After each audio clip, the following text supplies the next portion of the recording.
चलिए दोस्त शुरू करते हैं।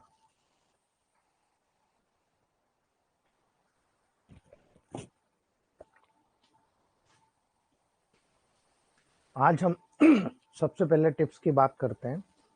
जैसे अनसर्टेनिटी के लेवल पर आप देख रहे हो, यदि आप छोटे छोटे फैसले भी नहीं ले पाते हो और उस फैसलों में भी संकोच करते हैं दोस्तों, है ना, तो सीरेटो और स्क्लेरेंथस बहुत अच्छी मेडिसिन है। सीरेटो और स्क्लेरेंथस को मिक्स करके दे दीजिए आप, है ना। कुछ केसेस ऐसे होते हैं कि आपको लगता है नहीं यार हमारे प्रतिद्वंदी बहुत हैवी है, हम उनको नहीं हरा सकते। मैं आपको कहता हूं दोस्तों, जेनसन और गोर्स ले लीजिए। मैं दावे से कहता हूं आपका मोशन इतना बढ़ जाएगा, इतना मोटिवेशन बढ़ जाएगा कि आप किसी भी लेवल पर हार नहीं सकते। आपके अंदरूनी आत्मा कहेगी नहीं मुझे लड़ना पड़ेगा आखिरी में, और आप जीत जाएंगे दोस्तों।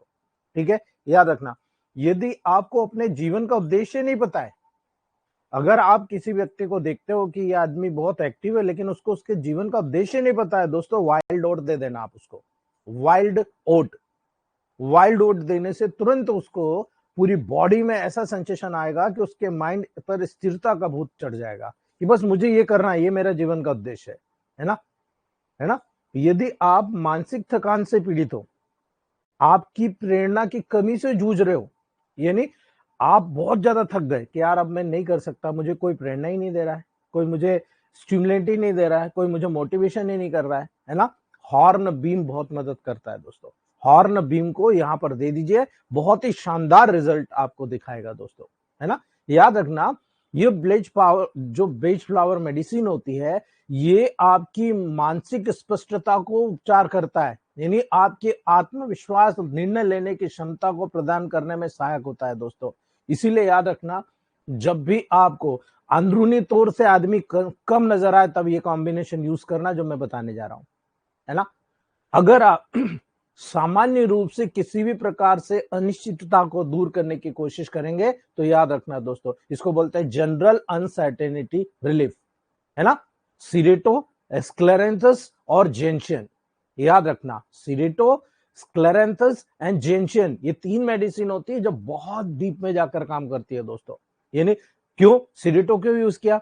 जब व्यक्ति खुद पर ही भरोसा नहीं करता तो दूसरों की सलाह अगर बार बार लेता है, यानी कि उसमें खुद में कमी है ना, उसकी कमी को दूर करो, सीरेटो आपको सिलेक्ट करना है। स्क्लेरेंथस, जब व्यक्ति 2 विकल्पों के बीच में फंस जाता है, ये भी कर सकता हूं, ये भी कर सकता हूं, लेकिन करूं क्या, है ना, बार बार निर्णय बदलता है, पहले कहता नहीं मैं ये करूंगा, फिर कहता नहीं मैं ये करूंगा, अगर ये कंडीशन नजर आती है तो स्क्लेरेंथस आपको देना है दोस्तों। जेंशन बहुत अच्छी मेडिसिन है दोस्तों, ज्यादातर केसों में जब व्यक्ति छोटी छोटी असफलताओं के कारण अपनी हिम्मत को हार देता है, निराश हो जाता है कि अब मैं कभी नहीं वहां पर आगे बढ़ पाऊंगा, है ना, जब सीरेटो, स्क्लेरेंथस और जेंशियन का आप वहां पर सपोर्ट देते हैं दोस्तों, याद रखना ये कॉम्बिनेशन आत्मविश्वास बढ़ा देता है, बहुत ज्यादा हेल्दी स्टेट में लाता है, उसकी जो निर्णय लेने की जो क्षमता होती है ना वो सुधर जाती है, और छोटी छोटी असफलताओं से निराश होने से बचता है दोस्तों, याद रखना, छोटी छोटी असफलताओं से निराश होने से बच जाता है दोस्तों। ये बहुत बड़ा यहाँ पर फीडबैक होता है जो आपको देखने को मिलेगा दोस्तों, याद रखना। डीप इंडेसिशन यानी लाइफ पर्पस के लिए, यानी गहरे स्तर की बहुत डीप में अनिश्चितता है दोस्तों, जीवन का जो उद्देश्य है वही स्पष्ट नहीं है उसको, कि आगे जाकर मुझे क्या करना है क्या नहीं करना, कुछ नहीं, बस जिंदगी चल रही है, बस जीते जाओ, खाओ पियो सो, बाकी कोई काम नहीं। ऐसे लोगों में वाइल्ड ओट, हॉर्नबीन और गोर्स का उपयोग आपको करना है दोस्तों। वाइल्ड ओट जो होता है, जब व्यक्ति अपने किसी भी जीवन को उद्देश्य को लेकर उलझन में होता है, वो स्पष्ट ही नहीं कर पा रहा है दोस्तों कि उसे करना क्या चाहिए, है ना, वाइल्ड ओट दे दीजिए। हॉर्नबिल, जब व्यक्ति मानसिक थकान महसूस करता है और काम शुरू करने के लिए प्रेरणा की कमी महसूस करता है, उस कंडीशन में हॉर्नबिल का उपयोग करना है। और गोर्स, जब व्यक्ति पूर्ण रूप से हार मान चुका है कि अब मैं किसी भी तरह की कोई चीज देख ही नहीं रहा, आशा है ही नहीं मुझे कि मैं काम कर पाऊंगा, उस कंडीशन में गोर्स दीजिएगा, ठीक है। ये जो कॉम्बिनेशन है ये व्यक्ति को अपने जीवन के उद्देश्य को खोजने, प्रेरणा प्राप्त करने और ऑप्टिमिस्टिक बनने में मदद करता है दोस्तों, आशावादी बनने में मदद करता है कि नहीं मैं ये काम कर सकता हूं, आप मुझे दीजिए तो सही मौका, मैं ये काम कर सकता हूं, और रिजल्ट आपके सामने है दोस्तों, है ना। यही कारण है दोस्तों बहुत ही ब्रिलियंट रिजल्ट होते हैं इन बेस्ट फ्लावर रेमेडीज के।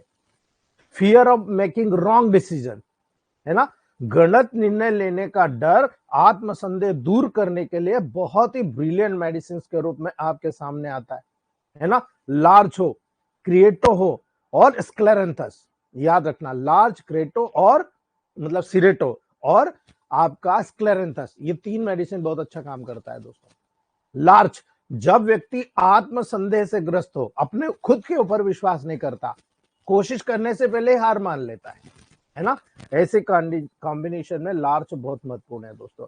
सीरेटो, जब व्यक्ति दूसरों की राय पर अधिक निर्भर होता है, अपने निर्णयों पर भरोसा ही नहीं करता, भाई सेल्फ कॉन्फिडेंस तो है ही नहीं उसको, यही इलेक्ट्रोमेथड डॉक्टरों के साथ सबसे ज्यादा प्रॉब्लम क्रिएट हो रही है दोस्तों, सेल्फ कॉन्फिडेंस बिल्कुल नहीं है, इसीलिए उन लोगों में ये प्रॉब्लम होती है और वो खुद का निर्णय नहीं ले पाते, दूसरों के ऊपर निर्धारित रहता है ना। जब व्यक्ति लगातार 2 विकल्पों के बीच में झूलता रहता है और किसी एक पर टिक ही नहीं पाता है, स्क्लेरेंथस, इसीलिए ये 3 मेडिसिन का जब कॉम्बिनेशन देते हो आत्मविश्वास बढ़ जाता है, दूसरों की राय पर जो अत्यधिक निर्भरता है उसको कम करता है, उसको खुद को लगता है कि मेरा सेल्फ कॉन्फिडेंस बढ़ रहा है, हाँ मैं स्पष्ट रूप से ये निर्णय ले रहा हूं और इसमें मेरी मदद करेगी ये मेडिसिन, और मदद करती है और आप वो निर्णय लेकर उसको साकार कर देते हो दोस्तों, है ना। ये एक सिंपल सी प्रॉब्लम है जो बहुत आसानी से आप वहां पर देखते हो दोस्तों, यानी आप अपने छोटे छोटे फैसले को लेकर अगर वहां पर उलझते हो तो सिरेटा, स्क्लेरेंथस, जेंशन लेना है आपको। अगर आप अपने जीवन के उद्देश्य को लेकर अनिश्चित है कि यार मेरा तो कुछ समझ नहीं आ रहा मैं क्या करूंगा आगे, वाइल्ड ओट, हॉर्नबीन, गोर्स ले लो, है ना। अगर आपको गलत निर्णय लेने का डर है, आपको सेल्फ कॉन्फिडेंस नहीं है, आत्मसंदेह बना हुआ है, लार्ज, क्रेटो और स्क्लेरेंथस ले लो, है ना। ये बहुत इंपॉर्टेंट है दोस्तों, ये आत्मविश्वास, मानसिक शक्ति, जीवन में संतुलन बनाने के लिए बहुत ज्यादा मदद करती है, बहुत डीप में जाकर काम करती है और आपकी जो हेल्दी स्टेटस होता है उसको मेंटेन करके सारे प्रोग्राम आपके बॉडी के फिक्स कर देती है दोस्तों। इसीलिए इसका बहुत बड़ा टेबल प्रैक्टिस में महत्व मैंने देखा है, इसलिए मैंने आपको ये छोटे छोटे उदाहरण बता रहा हूँ दोस्तों। अभी मैं केवल आपको ओरिजिनल मेडिसिन के बारे में डिस्कस कर रहा हूँ, है ना। ये जब कंप्लीट हो जाएगी तब मैं आपको यहाँ पर बहुत सारे एग्जाम्पल उदाहरण से ही बताऊंगा कि पेशेंट की कंडीशन, जैसे मैं स्टार्टिंग में बताता था, है ना, उदाहरण सहित बताऊंगा कि देखो इस पेशेंट को ये कॉम्प्लिकेशन थी तो इसकी ये मेडिसिन सिलेक्ट करना है आपको, ठीक है। ये बेस है और बेस के बाद आपको प्रैक्टिकल बताऊंगा, ठीक है। आपकी जिंदगी में भी बहुत सारी चीजें होती जाएगी और आपको रिजल्ट मिलते जाएंगे। चलिए नेक्स्ट हम लोग बात करते हैं। आज का जो हमारा प्रोटोकॉल है वो प्रोटोकॉल जुड़ा हुआ है स्कैबिस से।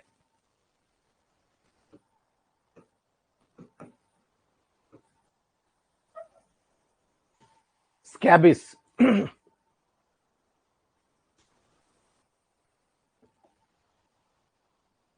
स्कैबिस की बात करें दोस्तों तो स्कैबिस क्या है? एक स्किन इन्फेक्शन है, स्किन इन्फेस्टेशन है ना। एक माइट जिसे आप सार्कोप्टिस स्कैबी के नाम से जानते हो, एक छोटी छोटी माइट होती है दोस्तों, है ना, उसके द्वारा कास्ट होता है। ये आपको नजर आ रहा है ना,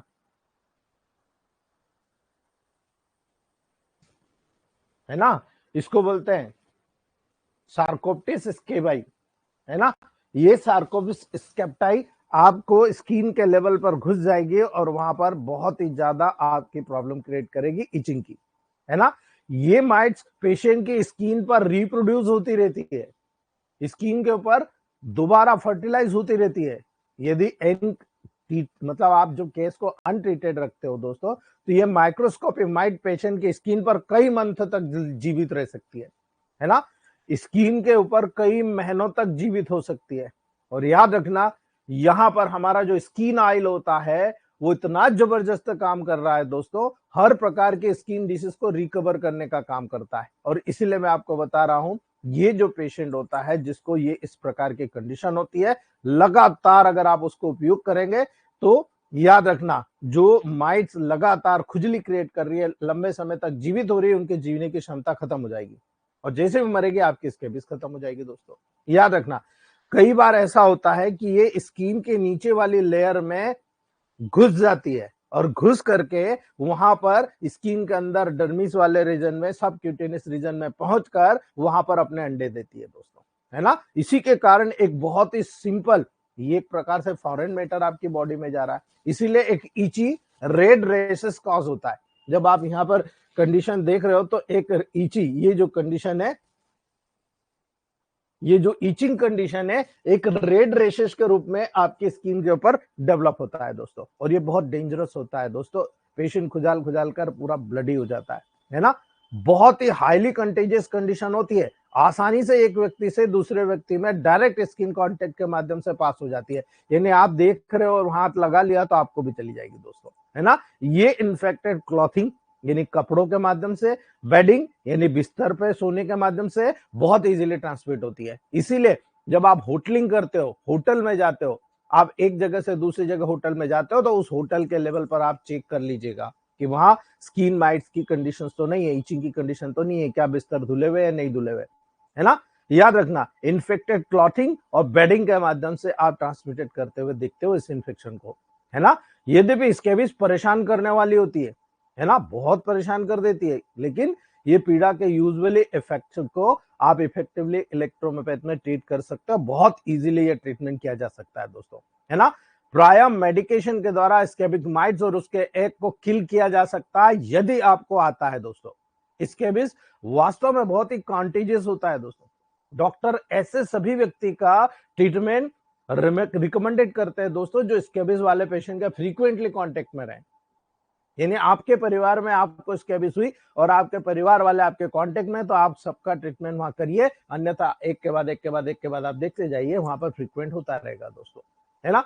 मेरे पास एक परिवार है, 7 लोगों के ट्रीटमेंट के बाद वो कंप्लीट क्योर हुए दोस्तों, उसके बाद से कभी उनको स्कैबिस नहीं हुआ, है ना। मॉडर्न साइंस से सारा ट्रीटमेंट करने के बाद में भी उनको प्रॉब्लम बार बार होती थी। जब मेरे पास आए मैंने एक पेशेंट का स्टडी किया और उनके पूरे सिम्टम पुराने देखे, क्रॉनिक स्कैबिस को डायग्नोस किया और उनको समझाया कि ऐसी ऐसी प्रॉब्लम है, तब उनको स्किन लोशन मैंने सबको बना के दिया। और जब पेशेंट को 3 महीने में फायदा हो गया तो सब लोगों ने 3-3 महीने ट्रीटमेंट लिया। उसके बाद से आज तक कभी भी किसी को इचिंग नहीं आई दोस्तों, है ना। उन्होंने लाइव इसको माइक्रोस्कोप में देखा भी, ठीक है। तो कारण आपने देखा, 8 लेग्ड माइस, इसकी जो है 8 लेग्स होते हैं, आप देख लीजिए, इसके 8 लेग्स, 8 लेग्स होते हैं जिसके बल पर ये चलती रहती है दोस्तों। याद रखिएगा, ये माइक्रोस्कोपिक होती है ना। फीमेल माइट स्किन के अंदर बिरोज करता है, गुफा बनाता है और एक टनल प्रोड्यूस करता है जिसमें ये एग को, अपने एग को डिपॉजिट कर देता है। ये एग अंडे से निकलने वाले जो टॉक्सिन्स होते हैं वो वहां पर ईचिंग कंडीशन क्रिएट करते हैं, है ना।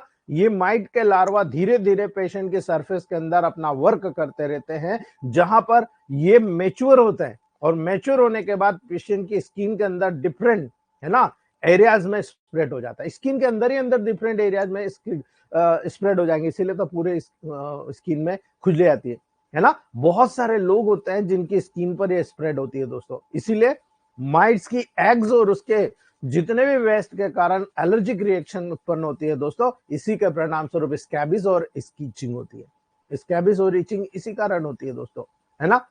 जब आप क्लोज फिजिकल कांटेक्ट में आते हो या आप कपड़े कम पहनते हो, लेस क्लॉथिंग की शेयरिंग करते हो दोस्तों, याद रखना, आप इन्फेक्टेड पर्सन के किसी भी क्लॉथ का आपने उपयोग करा तो आपको हो जाएगा, है ना।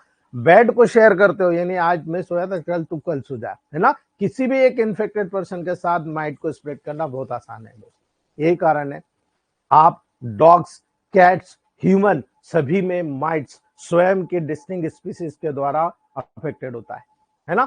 बहुत आसानी से वहां पर ये कलेक्ट हो जाता है और इसीलिए इसका जो प्रोटोकॉल होता है ये बहुत इंपॉर्टेंट होता है ना। आपको हमेशा याद रखना है दोस्तों, माइट की प्रत्येक स्पीसीज एक स्पेशल टाइप के होस्ट को प्रीफर करता है दोस्तों, है ना। एक स्पेशल होस्ट होता है उसका, और यही कारण है आपको हमेशा याद रखना है, जो प्रीफर्ड होस्ट होता है उससे लंबे समय तक आपको यहां पर चले जाना पड़ेगा। लंबे समय तक ये लाइव नहीं होती, लेकिन अपने एग छोड़कर जाती है तो वो मैच्योर होकर फिर से अपना कांटेक्ट कर लेता है। इसीलिए ह्यूमन में एक टेम्परेरी स्किन रिएक्शन होती है, याद रखना, किसी भी ह्यूमन में एक टेम्परेरी स्किन रिएक्शन होती है दोस्तों, जो एनिमल स्कैबिस माइट्स के साथ में कांटेक्ट में होती है। आप देख लो, एनिमल के साथ में कांटेक्ट में तुरंत आपको हो जाएगी दोस्तों। आपने देखा ना, बिल्ली, कुत्ता, ये लोग हमेशा अपने एक एक पर्टिकुलर स्किन को खुजालते रहते हैं, है ना। ये सोर्सेस से फुल ब्लोन स्कैबिस को डेवलप करते हैं दोस्तों, है ना। बहुत तेजी से एकदम से पूरी बॉडी में स्कैबिस के सिम्टम आ जाते हैं, है ना।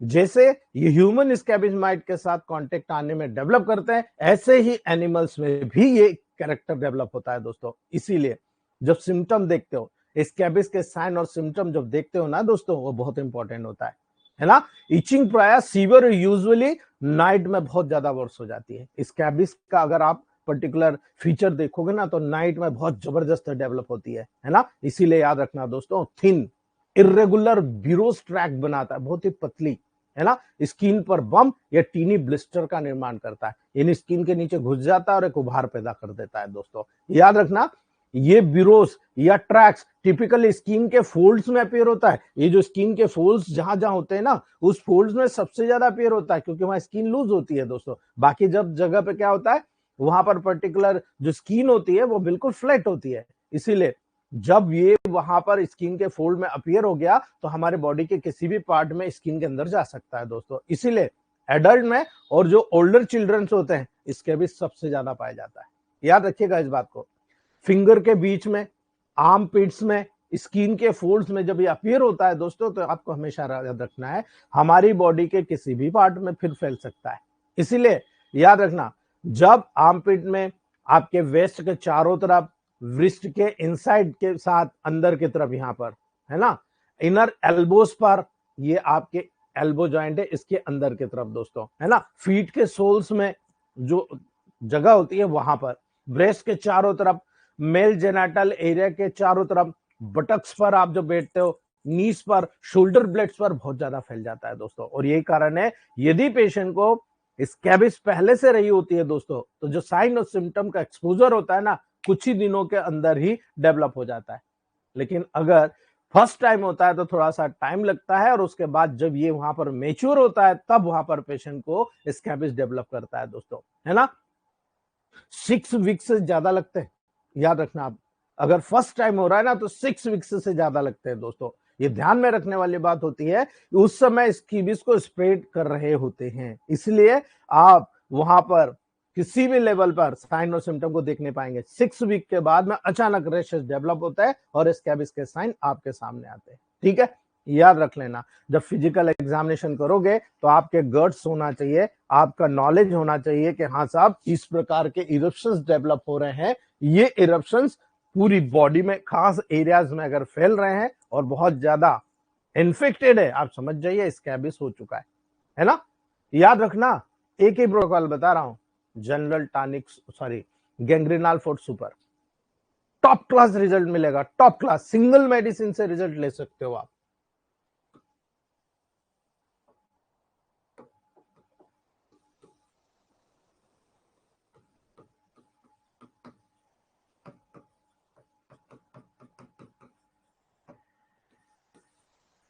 बहुत अच्छे रिजल्ट हैं दोस्तों, बस आपको लेते आना चाहिए, ठीक है। दूसरी बात, यहां पर सबसे इंपॉर्टेंट चीज होगी, इसके साथ अल्टरनेट क्या करोगे।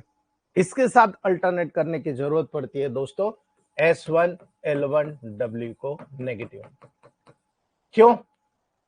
आपको लिम्फ को प्यूरिफाई करना है, ये सबसे ज्यादा न्यूट्रिशन वहां से प्राप्त करते हैं, इसलिए S1L1W को न्यूट्रल में दे दीजिए या नेगेटिव में दे दीजिए। नेगेटिव में बहुत अच्छा काम करेगा दोस्तों, है ना। बहुत ही सुपर रिजल्ट यहां पर आपको देखने को मिलेगा। यदि इसी को अल्टरनेट कर दें आप S3C5 से नेगेटिव, है ना, S3C5 से, या मैंने जो आपको बूस्टर दे रखा है स्किन 1 और स्किन 2, ये ऐसा फॉर्मुलेटेड है जो सुपरफिशियल और डीप लेयर पर दोनों पे साइमल्टेनियसली काम करता है। दोनों को आप 10th डायल्यूशन में अल्टरनेट करके दो, है ना। या तो आप S1L1W दे दो, S3C5 दे दो, या स्किन 1 एंड स्किन 2 को 10th डायल्यूशन में अल्टरनेट करके चला दो आप इस प्रोटोकॉल के साथ। इस प्रोटोकॉल के साथ आपको कुछ करने की जरूरत, या तो ये भी मत दो, स्किन 1 और स्किन 2 10th में दे दो, S1L1W को आप साइमल्टेनियसली चला दो, टॉप क्लास रिजल्ट मिलेगा दोस्तों, टॉप क्लास। लेकिन कभी कभी हमने देखा कि S1L1W नेगेटिव को अल्टरनेट करके C11Y नेगेटिव के साथ में चलाया तो ये भी जबरदस्त रिजल्ट दे रहा है। ये भी, इसको मत दो, फिर आप S5C5 को मत दो, SC11Y को दे दो। जब ईचिंग होती है ना, बहुत सीवियर ईचिंग होती है, तो वाई बहुत अच्छा काम करती है, तब वहां पर C11Y आप उपयोग कर लो, बहुत अच्छे रिजल्ट देखने को मिल जाएंगे दोस्तों, ठीक है। लेकिन जो हमारा स्किन ऑयल होता है, जिसको हम कहते हैं A2, S5, C5, F2, WR2, APP, G या Y, पहले आप Y दीजिए, जब खुजली बंद हो जाए और सूखने लगे तब G दे दीजिए। तो जितने टनल बनी थी सब टनल बाहर वहां से, जो इसके ये है स्कॉर्पटी वेंक्रेटाई, जो ये पैरासाइट है, ये जब बाहर निकल जाएगा आप देखेंगे बहुत तेजी के साथ में आपका जो पेशेंट रिकवर हो जाएगा। तो इसे देना है, याद रखना, फर्स्ट डायल्यूशन में, आप D4 में मत देना, फर्स्ट डायल्यूशन में देना, क्योंकि डीप में भेजना है आपको, है ना। अब जब आप इसको भेजोगे तो इसका पावर थोड़ा सा नेगेटिव रहेगा, और मतलब है मेडिसिन पॉजिटिव, लेकिन D4 की तुलना में 5th डायल्यूशन, ये नहीं है D7 के लेवल पर होगा, तो ये डीप में जाएगा, टिश्यूज के लेवल को रिपेयर करेगा, बहुत तेजी के साथ पेशेंट को हिल आप दोस्तों डेवलप कर देंगे, बहुत तेजी से हिलनेस वहां पर डेवलप होती है। तो उम्मीद करूंगा कि ये चीज आपने समझ ली होगी।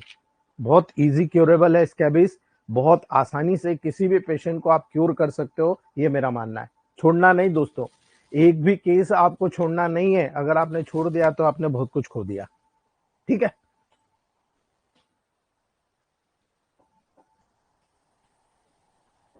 चलिए नेक्स्ट हम लोग बात करते हैं जो बहुत इंपॉर्टेंट टॉपिक रहने वाला है। अगर आप एक्यूट, सब एक्यूट और क्रॉनिक नर्व के डिसीज के लेवल पर काम करना चाहेंगे तो किस रूप में आप काम करना चाहेंगे, है ना। आपको पेशेंट आकर बोल रहा है कि साहब मुझे बहुत ज्यादा तकलीफ हो रही है ना। एक पेशेंट बोल रहा है मुझे न्यूरेस्थीनिया हो रहा है, एक पेशेंट बोल रहा है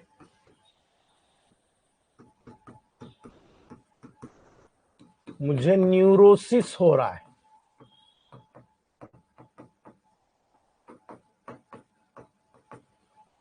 दोनों में क्या डिफरेंस है ना, दोनों में क्या डिफरेंस है आपको बहुत इजी समझ में आ जाएगा। एक को D4 देना है, एक को D5 देना, एक में C4 डला हुआ है, एक में C3 डला हुआ है। और यहीं से पूरी चीज आपको समझ में आ जाएगी कि मैं C4 का उपयोग कहां किया हूं, C3 का उपयोग कहां किया हूं, है ना। याद रखना, न्यूरलजिक पेन होता है, वो भी लगभग इससे मिलता जुलता है, लेकिन न्यूरलजिक पेन होता है ब्लॉकेजेस के कारण, हाइपर सेंसिटिविटी के कारण। तो S1W याद रखना, S1W या S1RE है ना, D6 में देना, और साथ में C4G को D6 में देना। अब समझ में आना, आपको सब चीज समझ में आएगा दोस्तों, है ना। अब अगर यहां पर मैं आपको बोल रहा हूं न्यूरलजिक पेन या न्यूरल्जिया, मैं आपको कह रहा हूं S1W या RE, अल्टरनेट C4G D6 में देना, है ना। ये न्यूरोसिस में, ये न्यूरिस्थीनिया में। ये मैं क्यों बता रहा हूं, आज आपको समझ में आएगा। न्यूरिस्थीनिया में पर्टिकुलर जगह पर सुन्नपन आ गया, है ना। न्यूरोसिस में पर्टिकुलर जगह दोस्तों एंजाइटी, डिप्रेशन, इनका इफेक्ट आ रहा है, इसलिए ब्रेन को स्टिमुलेट कर रहे हो आप, है ना। मोटर और सेंसरी के स्पेशल स्ट्रक्चर को आप स्टिमुलेट कर रहे हो दोस्तों, जो प्रभावित हो रहा है, यानी ब्रेन के स्ट्रक्चर को आप करेक्ट कर रहे हो, इसलिए S5C3F1RE। यहां पर आप केवल मिनरलाइजेशन कैपेसिटी बढ़ा रहे हो, तो मिनरलाइजेशन बढ़ेगा तो जो कंडक्शन होता है नर्व इंपल्सेस का बढ़ जाएगा, और नर्व इंपल्सेस का कंडक्शन बढ़ेगा तो एक्यूट, सब एक्यूट, क्रॉनिक कोई भी कंडीशन हो बहुत तेजी से ठीक होता है। और न्यूरल्जिया का जब कंडीशन आता है, ये प्रोटोकॉल आप यूज करके देखिएगा, ये तीनों कंडीशन आपकी हथेली में, मुट्ठी में है दोस्तों, है ना। याद रखना, इसी के लिए मैं जो बताने जा रहा हूं उसको आप थोड़ा थोड़ा नोट करते जाइए माइंड में, आपका जो लाइन ऑफ ट्रीटमेंट है इतना मजबूत होता जाएगा कि आपको सोचने की जरूरत नहीं पड़ेगी, है ना। जब आप इस प्रोटोकॉल को दे रहे हो न्यूरोसिस को, तो इसके साथ में सिंथेसिस सेकेंड प्लस W8 कर दीजिए। आपका एंजाइटी, आपका डिप्रेशन, है ना, आप जिस लेवल पर देखते हो कि ब्रेन में बहुत ज्यादा फंक्शन डिस्टर्ब हो चुके हैं, ये आदमी मेंटली रिटार्डेड हो चुका है, ये बहुत ज्यादा सोच ही नहीं पा रहा है, इसके बहुत सारे फंक्शन डिस्टर्ब हो गए, आप यहां पर दे दीजिए, आपका पेशेंट ठीक हो गया। सिंथेसिस सेकेंड W को मैं इंटरनल भी देता हूं और एक्सटर्नल भी स्मेल के लिए देता हूं। 15 दिन से 20 दिन में पेशेंट आकर बोलता है आई हैव क्योर, मुझे बहुत चेंजेस आ गए, मैं बहुत अच्छा महसूस कर रहा हूं। याद रखना, ये टेबल प्रैक्टिस के गुण है, आप करते जाएंगे प्रैक्टिकल दोस्तों। न्यू जनरेशन को जो हम लोग बता रहे हैं ना, ये मक्खन है, घी कैसे बनाना आपको पता है दोस्तों, लेकिन हम लोगों को खुद को करना पड़ा है, इसलिए हमारे 35 साल बिगड़ गए।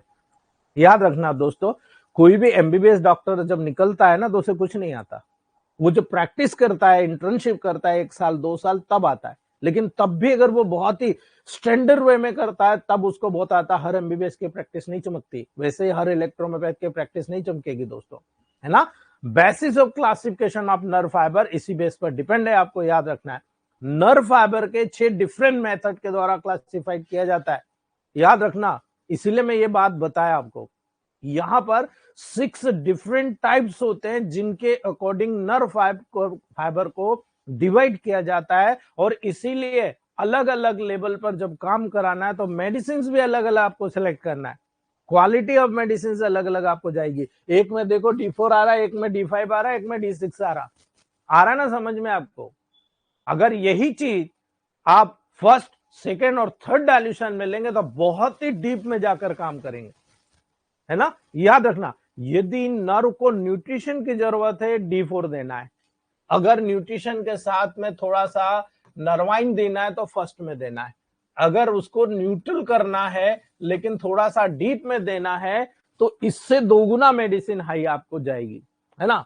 और अगर ये लोकल एरियाज में काम करेगी या जनरल एरियाज में काम करेगी, ये थर्ड डायल्यूशन में देंगे तो ये बहुत पावरफुल है, D6 से 10 गुना ज्यादा पावरफुल है, 10 गुना ज्यादा एटॉमिक पावर एनर्जी का इसमें मौजूद है। अब आपको यहां पर निर्णय लेना है कि यहां पर मुझे एटम बम गिराना है कि छोटा सा बम गिरा के काम निकालना है ना। बस आपको यह याद रखना है दोस्तों, ठीक है। कैसे याद रखना, जब आप नर्व फाइबर का क्लासिफिकेशन करते हो दोस्तों, डिपेंडिंग अपॉन स्ट्रक्चर, है ना।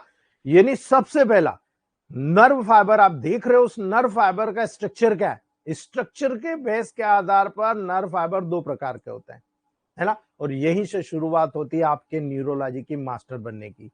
पहला होता है माइलिनेटेड नर्व फाइबर, यानी माइलिनेटेड नर्व फाइबर के नर्व फाइबर वो नर्व फाइबर होते हैं जो माइलिन शीथ के द्वारा कवर्ड रहते हैं, सिंगल नर्व, यानी उसके ऊपर माइलिन शीथ पाई जाती है दोस्तों।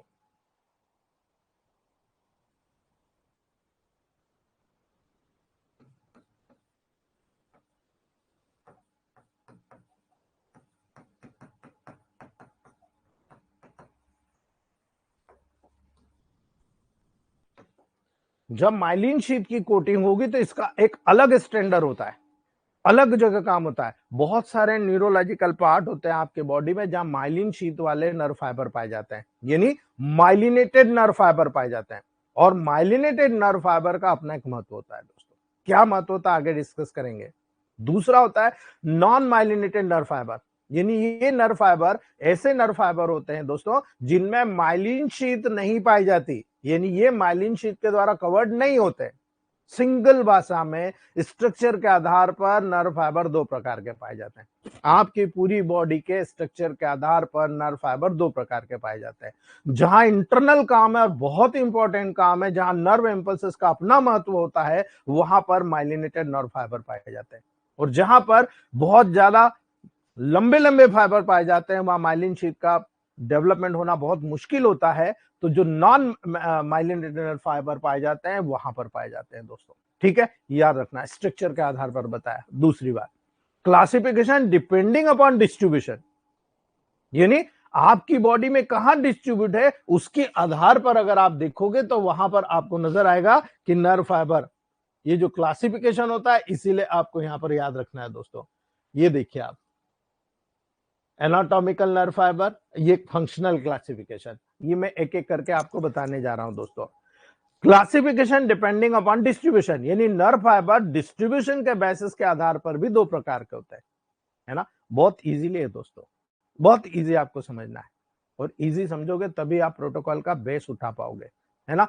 मंडे से 45 पॉइंट्स के डिस्क्रिप्शन शुरू कर रहा हूं। जो पार्ट आपको पढ़ाऊंगा उस पार्ट के आधार पर जितने रोग उस पार्ट से जुड़े होते हैं, वहां प्रोटोकॉल का एप्लीकेशन आपको मैं बताते चले जाऊंगा, है ना। Classification depending upon distribution, nerve fibre आपके बॉडी में जो स्पेशल पार्ट होते हैं उनके डिस्ट्रीब्यूशन के बेसिस के आधार पर दो प्रकार के होते हैं। पहला होता है सोमेटिक नर्व फाइबर, है ना, और दूसरा होता है दोस्तों विसरल या ऑटोनोमिक नर्व फाइबर। याद रखना दोस्तों, ये दोनों चीज यहां पर आपको देखने को मिलेगा। यानी सोमेटिक नर्व फाइबर बॉडी के स्केलेटल मसल को सप्लाई करते हैं। याद रख लेना इस वर्ड को। जब आप डिस्ट्रीब्यूशन के आधार पर देख रहे हो, जो आपके स्केलेटल मसल्स हैं, इस स्केलेटल मसल्स के ऊपर आप पेन ऑयल लगा रहे हो, स्पेशल पेन का लगा रहे हो, स्पाइनल ऑयल लगा रहे हो, आप सब लगा रहे हो, तो सोमेटिक नर्व फाइबर बॉडी की स्केलेटल मसल को सप्लाई करते हैं, है ना। ये जो बॉडी की स्केलेटल मसल्स है ना, उसी को सप्लाई करते हैं दोस्तों। इसलिए आपको इसका पूरा महत्व समझ में आना चाहिए। दूसरा होता है विसरल या ऑटोनोमिक नर्व फाइबर, है ना, विसरल या ऑटोनोमिक नर्व फाइबर। याद रखना दोस्तों, ऑटोनोमिक नर्व फाइबर बॉडी के डिफरेंट इंटरनल ऑर्गन में पाए जाते हैं। ये डिफरेंस देखिएगा आप, है ना। यानी आप अगर सुपरफिशियली नर्वस सेंसेशन से काम करना चाहते हैं तो मैंने अभी बताया था D4 में काम कर दीजिए, हो गया आपका काम, है ना। D4 में काम कर दीजिए, लोकल लेवल पर काम कर दीजिए, काम हो गया। अभी स्कैबिस में मैंने कहा टनल बनिए, टनल बनी है, यानी सुपरफिशियल नहीं है तो डीप में चला गया। अब डीप में कितना गया, डर्मी सबक्यूटेनियस फेट तक, कई बार तो बहुत ज्यादा डीप में जाता है, इसीलिए फर्स्ट डायल्यूशन का उपयोग बोला, ठीक है। तो याद रखना, somatic nerve fibre skeletal muscle nerve fibre के लेवल पर उसको सप्लाई करते हुए नजर आता है। जो विसरल या ऑटोनोमिक नर्व फाइबर होता है, ये बॉडी के जितने भी डिफरेंट इंटरनल ऑर्गन्स होते हैं वहां पर नर्व फाइबर की सप्लाई प्रदान करते हुए पाया जाता है दोस्तों। ये बहुत इंपॉर्टेंट होता है दोस्तों, ठीक है। तीसरा तरह का क्लासिफिकेशन डिपेंडिंग अपॉन ओरिजिन, यानी जब बच्चा पैदा हो रहा है और उस दौरान वहां से नर्व फाइबर निकल कर आ रहे हैं, वो फाइबर वहां पर कहां से ओरिजिनेट हो रहा है, उस ओरिजिन के आधार पर उसका क्लासिफिकेशन किया गया। यानी ओरिजिन के बेसिस के आधार पर नर्व फाइबर को भी दो प्रकार में क्लासिफाई किया जाता है। याद रखना, यह आपके टेबल प्रैक्टिस के लिए बहुत महत्वपूर्ण होने जा रहा है। क्यों? आप देख रहे हो साहब, यहां पर 12 क्रेनियल नर्व निकलती है ना, क्रेनियल नर्व फाइबर, है ना। नर्व फाइबर जो ब्रेन से अराइज होकर पूरी बॉडी में, स्पेशली आपके स्पाइनल कॉर्ड में जाकर अपना सेंसेशन प्रदान करते हैं, वो क्रेनियल नर्व फाइबर कहलाते हैं। याद रखना, यहां से क्रेनियल नर्व आपके पूरी बॉडी के जो ऊपरी लेवल के फंक्शंस होते हैं उनको परफॉर्म करके आपका पूरा सेंसेशन स्पाइनल कॉर्ड पे छोड़ देते हैं। याद रख लेना इस बात को दोस्तों, ये बहुत इंपॉर्टेंट होता है क्रेनियल नर्व के फाइबर, है ना। और दूसरा होता है स्पाइनल नर्व फाइबर, है ना। स्पाइनल नर्व फाइबर जो स्पाइनल कॉर्ड से अराइज होते हैं और उन्हें स्पाइनल नर्व फाइबर कहते हैं। ब्रेन क्रेनियल नर्व के माध्यम से आपके स्पाइनल कॉर्ड को सूचित करता है और स्पाइनल नर्व फाइबर वहां से आपके पूरी बॉडी के जो टिश्यूज होते हैं उन टिश्यूज में अपने खुद के स्पाइनल नर्व फाइबर के माध्यम से मैसेज पहुंचाने का काम करता है। सेंसरी मोटर दोनों यहां भी अपना काम करते हैं दोस्तों, ठीक है। याद रख लेना इस बात को। Classification depending upon functional nerve, ये जैसे बताया है ना, फंक्शनल टाइप ऑफ न्यूरॉन के आधार पर जब आप क्लासिफिकेशन देखोगे, यहां भी दो प्रकार है, sensory nerve fibre and motor nerve fibre. समझने की बात है, याद रखना दोस्तों। Sensory nerve fibre sensory impulses को बॉडी के डिफरेंट पार्ट से लेकर आपके सीएनएस यानी सेंट्रल नर्वस सिस्टम यानी ब्रेन और स्पाइनल कॉर्ड तक पहुंचाता है। इस प्रकार के नर्व फाइबर को आप एफरेंट नर्व फाइबर भी कहते हो। सिंपल सा लॉजिक है जिसको समझने की जरूरत है आपका। तो आपको जब भी किसी न्यूरोलॉजिकल लेवल पर ट्रीटमेंट करना है तो आपको यह देखना पड़ेगा कि आपने वहां पर प्रोटोकॉल निर्धारित करना है। तो वो प्रोटोकॉल किस जगह से जुड़ा हुआ है, सेंसरी से जुड़ा हुआ है या मोटर से जुड़ा हुआ है ना। तो सेंसरी नर्व फाइबर याद रखना, बॉडी से इंपल्सेस को लेकर आपके ब्रेन के सेंट्रल नर्वस सिस्टम के डिफरेंट एरिया में, है ना, वहां पर पहुंचाता है। और इस प्रकार के नर्व फाइबर को आप एफरेंट नर्व फाइबर कह रहे हो, एफरेंट, है ना। Motor nerve fibre, motor nerve fibre motor impulses को आपके सेंट्रल नर्वस सिस्टम से बॉडी के डिफरेंट एरियाज में ले जाता है और इसी प्रकार के नर्व फाइबर को आप इफरेंट नर्व फाइबर कहते हो। जो ले जाता है एफरेंट और जो लाता है उसे इफरेंट नर्व फाइबर कहते हैं। माइंड में क्लियर कर लेना, है ना, आपको यहां पर सारी प्रॉब्लम सॉल्व हो जाएगी। अगर आपको बॉडी से ब्रेन तक मैसेज नहीं पहुंच रहा है, आप क्या करोगे?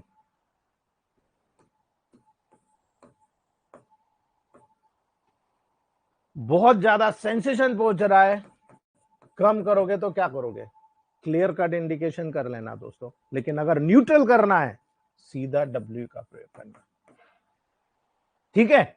इसलिए मैंने डिप्रेशन में भी कहा था कि यहां पर आप जब न्यूरोसिस के लेवल पर काम करोगे तो S5C3F1RE का प्रयोग करना। याद रखना, S5 तो मोटर पे काम कर रही है, C3 सेंसरी पे काम कर रही है ना, याद रखना। और वहां पर पूरा काम आपको समझ में आ रहा है। लेकिन याद रखना, यहां पर थोड़ा सा इस तरह से समझो आप, ये मोटर फंक्शन, ये मोटर स्ट्रक्चर, ये सेंसरी फंक्शन और ये सेंसरी स्ट्रक्चर। आप याद रखना, ऐसे केसेस में जहां कोऑर्डिनेशन नहीं हो रहा, आपको क्रॉसिंग करना पड़ेगा S3C5 के साथ, S5C3 के साथ, है ना। और इसीलिए यदि ब्रेन के लेवल पर आपको नजर आ रहा है कि भाई इसके भावनात्मक पहलू कहीं ना कहीं गड़बड़ है और इसी के कारण ब्रेन न्यूरोसिस की तरफ जा रहा है, न्यूरोसिस ओल्ड लैंग्वेज है, अभी आप एंजाइटी, डिप्रेशन, है ना, स्ट्रेस, इन लेवल पर इसको आप डिस्क्राइब करते हैं। मल्टीपल फैक्टोरियल काम करता है दोस्तों, इसीलिए आपको ये याद रखना है एफरेंट और इफरेंट काम कैसे कर रहा है।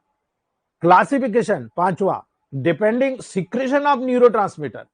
याद रखना, न्यूरोट्रांसमीटर जो सिनेप्सिस के लेवल पर, यानी एक प्री न्यूरॉन पोस्ट न्यूरॉन दोनों जहां ज्वाइन करते हैं, यहां पर एक केमिकल ट्रांसमीटर्स का उपयोग किया जाता है जिसको न्यूरोट्रांसमीटर कहते हैं। इन न्यूरोट्रांसमीटर के सिक्रेशन के आधार पर भी क्लासिफिकेशन किया जाता है, यानी न्यूरोट्रांसमीटर सब्सटेंसेस के सिक्रेशन के आधार पर नर्व फाइबर को भी दो प्रकार में क्लासिफाई किया गया है। पहला होता है एड्रीनर्जिक नर्व फाइबर और दूसरा होता है कोलिनर्जिक नर्व फाइबर। हर जगह ये लैंग्वेज आएगी दोस्तों, ये लैंग्वेज आपको हर जगह समझना है। जो एड्रीनर्जिक नर्व फाइबर होता है दोस्तों, नॉर एड्रीनलिन को सिक्रेट करता है। याद रखना, adrenergic nerve fibre nor adrenaline को सिक्रेट करता है, और जो कोलिनर्जिक नर्व फाइबर होता है दोस्तों, एसिटाइल कोलिन को सिक्रेट करता है। दोनों के काम आपको पता होना चाहिए कि नॉर एड्रीनलिन क्या काम करता है, एसिटाइल कोलिन क्या काम करता है। मुझे एड्रीनर्जिक नर्व फाइबर को स्टिमुलेट करना है कि मुझे कोलिनर्जिक नर्व फाइबर को स्टिमुलेट करना है, तो आपको ये दो चीज पता करना पड़ेगी कि पूरे डाइजेस्टिव सिस्टम में एसिटाइल कोलिन का काम होता है। एसिटाइल कोएंजाइम में याद है आपको, है ना, डाइजेस्टिव ट्रैक्ट में हमने पढ़ा था, है ना। तो कोलिनर्जिक नर्व फाइबर कहां होगा, पूरा डाइजेस्टिव ट्रैक्ट को इन्वॉल्व करेगा। और adrenergic nerve fibre adrenaline, nor adrenaline कहां बनता है, किडनी के लेवल पर, है ना। तो ये किडनी के लेवल से सारा, यानी life saving, life protecting hormone, life saving, life protecting enzymes जितने होते हैं जो बहुत नेसेसरी होते हैं आपके डे टू डे एक्टिविटी के लिए, उनको स्टिमुलेट करने का काम करता है। तो आप किधर स्टिमुलेट कराना चाहते हैं, किडनी के लेवल से या डाइजेस्टिव लेवल से, है ना। याद रखना, classification depending upon secretion of neurotransmitter बहुत इंपॉर्टेंट होता है दोस्तों, है ना। आपके बॉडी में भी अलग अलग एरिया में भी जहां पर काम होते हैं, उन काम में एड्रीनर्जिक और कोलिनर्जिक नर्व फाइबर दोनों पाए जाते हैं, है ना। याद रख लेना, एक डाइजेस्टिव ट्रैक्ट से जुड़ा हुआ, एक न्यूरोलॉजिकल ट्रैक्ट से जुड़ा हुआ, इसीलिए बहुत इंपॉर्टेंट लॉजिक है दोस्तों, ठीक है। छठा देखिए, classification depending upon diameter and conduction of impulses. कितना बड़ा है और कितनी इंपल्सेस को ट्रांसमिट कर रहा है, उसके आधार पर वहां पर क्लासिफाइड किया जाता है। कल एक मैम ने पहले से ही क्वेश्चन पूछ लिया था कि कौन सा नर्व फाइबर कहां पाया जाता है और वो लंबा फाइबर कहां पाया जाएगा, एक्सोन लंबे वाले फाइबर कहां जाएंगे, सब चीज है, स्टेप बाय स्टेप आपको सब बता रहा हूं दोस्तों, ठीक है। याद रखिएगा, एलेंगर और गैसर नामक जो साइंटिस्ट थे, है ना, नर्व फाइबर को उन्होंने थिकनेस के लेवल पर, डायमीटर के लेवल पर, इंपल्सेस को कंडक्शन करने की वेलोसिटी, यानी कितना भारी इंपल्सेस, कितना स्लो इंपल्सेस ले जा रहे हैं, उनके आधार पर नर्व फाइबर को तीन प्रकार में क्लासिफाई किया था उन्होंने दोस्तों, है ना। तीन प्रकार में, simple, type A nerve fibre, type B nerve fibre और टाइप सी नर्व फाइबर, ठीक है। तीन प्रकार का, टाइप ए, बी और सी, उनकी कैपेबिलिटी, कितना तेजी के साथ इंपल्सेस ले जा रहे हैं, ज्यादा कम उससे भी कम, है ना। इन फाइबर में टाइप ए नर्व फाइबर सबसे थिक होता है ना, थिकनेस के ऊपर ही बता रहा हूं मैं आपको। टाइप ए जो नर्व फाइबर होता है बहुत ज्यादा थिक होता है, टाइप सी सबसे ज्यादा पतला होता है ना। और टाइप सी फाइबर को ही टाइप 4 फाइबर कहा जाता है। केवल टाइप सी फाइबर को छोड़कर सभी nerve fibre myelinated nerve fibre होते हैं, है ना। केवल जो पतला टाइप सी फाइबर होता है वो डीमाइलिनेटेड, यानी नॉन माइलिनेटेड नर्व फाइबर होता है। बाकी के ए और बी दोनों माइलिनेटेड नर्व फाइबर होते हैं, है ना।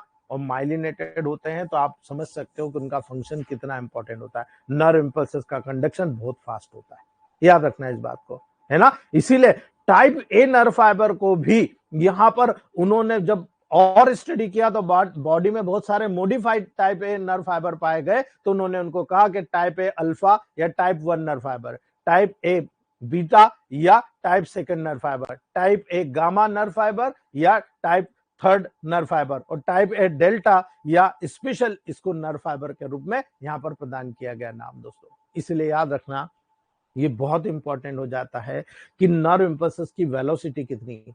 क्या आप इस बात को मानते हैं कि आपकी बॉडी में हर ऑर्गन बहुत फास्ट काम करता है? बिल्कुल नहीं। वर्क के आधार पर जो एनिमल वर्क करता है 24 घंटे आपके लेवल पर काम करता है, वहां नर्व इंपल्सेस ज्यादा देने की जरूरत होती है ना। तो यहां पर एक नर्व फाइबर के माध्यम से इंपल्सेस की जो वेलोसिटी फाइबर के थिकनेस के डायरेक्टली प्रोपोर्शनल होती है, यानी जो फाइबर जितना मोटा होगा उस पे उसकी वेलोसिटी उतनी ज्यादा डाली जाएगी, है ना। आप देखते हो मकान बन रहा मकान की नींव मजबूत होना चाहिए कि नहीं होना चाहिए? मकान की नींव मजबूत होगी तो ऊपर कितना भी चढ़ा दो, नींव मजबूत नहीं, ऊपर चढ़ा दो 2-4 साल में गिर जाएगा, है ना? तो यहाँ पर एक नर्व फाइबर को जितनी ज्यादा थिकनेस उतनी ज्यादा वेलोसिटी होती है दोस्तों, है ना? डायरेक्टली प्रोपोर्शनल होता है। इसलिए आपको ये जो 6 टाइप मैंने बताए हैं, अगर आपने मेमोराइज कर लिया, अब मैं जो प्रोटोकॉल बताऊंगा ना, फटाफट आपको समझ में आएगा। ये भी मेरे को लगता है कि आपको समझ में आ गया होगा दोस्तों, ठीक है?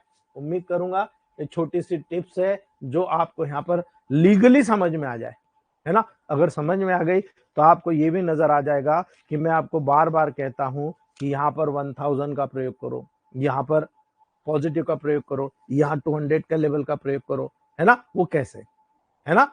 याद रखना दोस्तों, यहाँ पर नर्व फाइबर की प्रॉपर्टी का अपना महत्व होता है ना?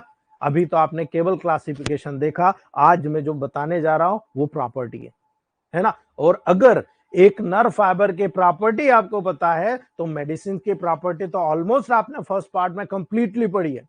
और ये भी पढ़ा है कि ओरिजिनल मेडिसिन देने पर, इसेंस के रूप में देने पर आप न्यूरोलॉजिकल वर्क नहीं कर सकते, आप केवल नर्व को स्टिमुलेट करके उसको न्यूट्रिशन दे सकते हो, सेल को न्यूट्रिशन दे सकते हो, टिश्यू को न्यूट्रिशन दे सकते हो, ऑर्गन को दे सकते हो, सिस्टम को न्यूट्रिशन दे सकते हो। लेकिन सेल के बाद में आपको टिश्यू फ्लूइड पे जाना पड़ेगा, थोड़ा सा डाइल्यूट करना पड़ेगा।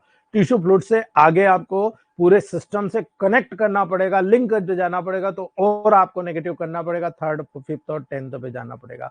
जब आपको सेल से नर्व कंडक्शन के लेवल पर जाना है, आपको 3200 1M पर जाना पड़ेगा। अर्थात आपको सेल से टिश्यू, टिश्यू से ऑर्गन, ऑर्गन से सिस्टम के लेवल पर जाना है, मेडिसिन को उतना डाइल्यूट करना पड़ेगा दोस्तों, याद रखना इस बात को। और यही कारण है यहां पर जब आप काम करोगे तो इंपल्सेस कैसे जा रहे हैं, कहां पर जा रहे हैं, कौन से ऑर्गन पे आप काम कर रहे हो, आपका माइंड यहां पर चलना चाहिए कि नर्व फाइबर के प्रॉपर्टी मुझे पता है, मुझे कैसे काम कराना है। तो सबसे पहली प्रॉपर्टी होती है एक्साइटेबिलिटी। आप में से क्लासेस में करीब करीब 250 लोग हैं, जुड़ते कितने लोग हैं? 102 104। जो बाकी के लोग हैं उनकी एक्साइटेबिलिटी मुझे नहीं पता, लेकिन आपकी एक्साइटेबिलिटी मुझे पता है कि आप बहुत ज्यादा फिजियोकेमिकल चेंजेस महसूस कर रहे हो। और इसीलिए आप में से कई लोग बोलते हैं नहीं सर, हमें बहुत चेंजेस आया, हमारी प्रैक्टिस बहुत बढ़ गई। थैंक यू दोस्तों, आप इसी प्रकार के लोग हो। यानी एक्साइटेबिलिटी एक प्रकार का फिजियोकेमिकल चेंजेस होते हैं दोस्तों, जो स्टिमुलेट को अप्लाई करने के बाद टिश्यू में उत्पन्न होता है। यानी आपने कहीं पर भी किसी ऑर्गन में स्टिमुलस को अप्लाई करा तो टिश्यू में चेंज होता है, इसका मतलब आप एक्सटर्नल अप्लाई कर रहे हो, है ना? बाहर से कोई चीज अब आप अप्लाई कर रहे हो, या तो आप डांट दे दो, ये तूने गलत किया, माँ बाप की डांट ऐसे ही लगती है कि हर समय ये माँ बाप डांटते ही रहते हैं, लेकिन वो आपकी अच्छाई के लिए, ठीक है? तो जो स्टिमुलस अप्लाई कर रहे हो, वो स्टिमुलस आप में क्या बिहेवियरल चेंजेस कर रहा है, वो उसके ऊपर डिपेंड करता है। तो एक्साइटेबिलिटी इस नर्वस सिस्टम की सबसे बड़ी मेजर प्रॉपर्टी होती है दोस्तों, है ना? कोई भी स्टिमुलस एक प्रकार का एक्सटर्नल एजेंट होता है जो टिश्यू में एक्सेप्टेबल होता है, वो टिश्यू के लेवल पर एक्सेप्टेबल, मसल्स, स्केलेटल मसल्स के लेवल पर एक्सेप्टेबल होकर उसकी एक्साइटेबिलिटी उत्पन्न करता है ना? अलग अलग प्रकार के स्टिमुलस होते हैं दोस्तों, उनकी स्वयं की एबिलिटी होती है। यानी आप डब्ल्यू लगाओगे तो वो अलग तरह से स्टिमुलेट करेगा, है ना? वो न्यूट्रल वे में करेगा, धीरे धीरे करेगा, लेकिन परमानेंट करेगा। आप बी लगा रहे हो, तेजी से ब्लड सर्कुलेशन बढ़ा के करेगा। आप आरी लगा रहे हो तो आरी स्टिमुलेशन करेगा, बहुत तेजी से करेगा, बिकॉज ये नर्व इंपल्सेस के ट्रांसमिशन को बढ़ा देगा। लेकिन जब बहुत हाइपर सेंसिटिविटी काम कर रहा, वाई लगा दो, उसकी सेंसिटिविटी को धीरे धीरे रिड्यूस कर देगा। जी लगा दो तो नर्व को हील कर देगा, यानी कोई नर्वाइन डैमेज हुआ है उसको हील कर देगा। C5 1000 या नेगेटिव प्लस जी सबसे बेस्ट होता है क्रॉनिक लेवल पर, है ना?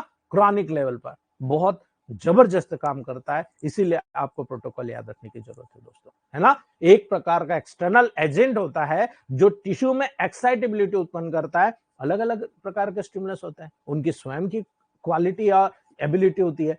यानी कोई थोड़ा कम आपने स्टिमुलस किया, किसी को ज्यादा किया, किसी को ज्यादा कर दिया, है ना? याद रखना, क्रोनेक्सी क्रोनेक्सी एक प्रकार का महत्वपूर्ण पैरामीटर होता है दोस्तों, जो नर्व फाइबर के कंडक्शन को डिपेंड करता है, उसकी कंडीशन को डिटरमिन करता है दोस्तों, कि ये इसकी कंडीशन क्या है ना? क्लिनिकली नर्व फाइबर को डैमेज को क्रोनेक्सी के मेजरिंग के द्वारा डिटरमिनेशन किया जाता है। जितने भी न्यूरोलॉजिस्ट होते हैं, इस क्रोनेक्सी के माध्यम से ही उसको यहां पर डिटेक्ट करते हैं। क्रोनोक्सी क्या होता है? क्रोनोक्सी मीटर के द्वारा यहां पर दोस्तों मेजर किया जाता है। यानी एक साइंटिस्ट ने न्यूरोलॉजिकल फंक्शन डिटर्मिनेशन करने का एक मीटर बनाया। उस मीटर को आप जैसे शुगर मापने की मशीन होती है ना, ऐसे ये क्रोनोक्सी मीटर होता है, उसके द्वारा इसको मेजर किया जाता है दोस्तों। ठीक है। नर्व फाइबर का एक्साइटेशन के लिए अन्य सेल की तुलना में बहुत ही लो थ्रेशोल्ड होता है। यानी आप किसी भी सेल को स्टिमुलेट करना है ना, आप वहां पर किसी भी थ्रेशोल्ड से उसको स्टिमुलेट कर सकते हो। 2 mg, 5 mg, 10 mg, 20 mg की मेडिसिन देके स्टिमुलेट कर सकते हो। लेकिन नर्व का है ना, सेल का स्टिमुलेशन में टाइम लगता है। नर्व का कंडक्शन, आपको पिन चुभाया, एकदम से आपने हाथ हटा लिया, कितनी देर में हटाया भाई? इधर पिन चुभी और आपने हाथ हटा लिया, 1/1000वां सेकंड, यानी 1 सेकंड का 1000 भाग में आपने हटा लिया। तो ये तो कितना माइन्यूट हो गया, है ना। तो नर्व फाइबर का एक्साइटेशन अन्य सेल की तुलना में बिल्कुल लो थ्रेशोल्ड का होता है, बहुत ही लो थ्रेशोल्ड का होता है। आपकी बॉडी में अब कई बार एब्डोमेन पेन हो रहा, भाई पेन हो रहा मतलब क्या? नर्व बहुत एक्साइटेड हो गई, है ना, यानी उसका एक्साइटेशन बहुत हो गया। इसीलिए आपको याद रखने की जरूरत है, हाइपर है तो आपको यहां पर नेगेटिव पे जाना पड़ेगा। आप जैसे D6 या D10 पे जाते हो, 200 A1 का 200 A2 का 200 देते हो, पेशेंट बिल्कुल कवर हो जाता है, तुरंत क्योर होता है। क्यों हो रहा है? समझ में आ गया आपको, है ना। इन नर्व थ्रेशोल्ड को आप वहां पर बैलेंस कर रहे हो, उसको आप एक्साइटेशन को, हाँ ठीक है यार थोड़ा सा सब्र कर ले, सब्र कर ले, आप उसको वहां पर सब्र करा रहे हो और तुरंत रिजल्ट आपको देखने को मिलता है।